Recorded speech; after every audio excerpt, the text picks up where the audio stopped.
Pomiješao sam pastu za zube i deterđent za suđe i nisam mogao vjerovati koliko je učinkovito. U današnjem kratkom videu ćemo vam pokazati šta će se desiti ako pomiješate ova dva sastojka uz još jedan dodatak. U posudu ulijte 100 ml najjeftinijeg deterđenta. Prijatelji, napišite nam odakle nas gledate.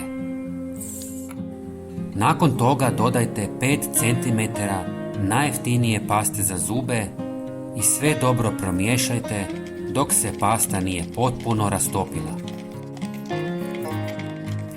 Pošto će se smjesa zgusnuti, dodajte 300 ml vode i opet promiješajte.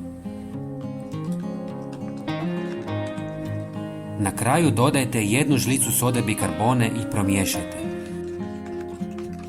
Sada ste dobili znatno poboljšano sredstvo za pranje suđa, zgorenih tava, sudopera i raznih drugih površina. Soda bikarbona ima snažna svojstva abrazije koja pomažu uklanjanju tvrdohornog mrlja, dok pasta za zube s antibakterijskim agensima doprinosi higijeni i osvježava površine, čineći ih čistim i blistavim. Donosimo vam svakodnevne nove ideje, zato se obavezno pretplatite na naš kanal. Hvala vam. Pozdrav!